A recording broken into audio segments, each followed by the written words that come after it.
Welcome back. Identification of amateur radio stations. We're looking at section 8 of the amateur LCD. Just en passant, operation of a station, we've got the dates when the AX and when the AX call signs can be used for special events. 26th of January, that's the Australia Day.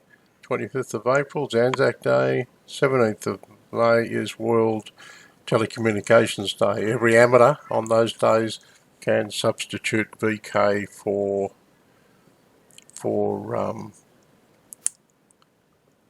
AX. Okay, what have we got here?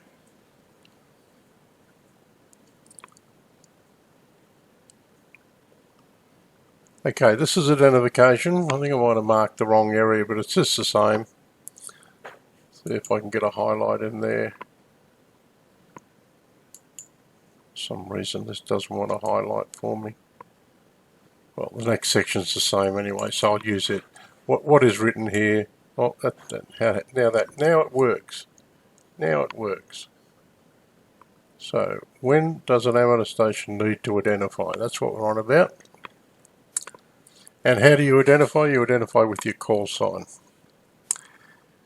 at the beginning of a transmission. So the first transmission you make after you check the frequencies in use and so forth, the first transmission, unless it's already used and you're breaking in, and if a frequency is already in use by a group of radio amateurs and you want to break in, just announce your call sign during a break.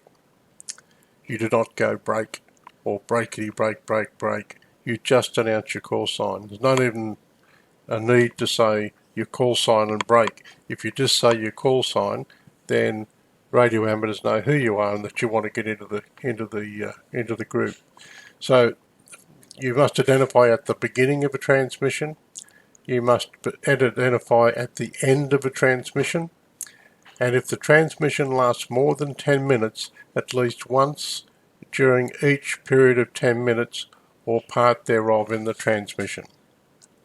And how can you identify? You can use English language, you can use a visual image if you're using television, or by an internationally recognized code. So you could identify using Morse code, you could identify by saying who you are, or if you're using slow scan or fast scan TV, you can use a visual image to identify your station.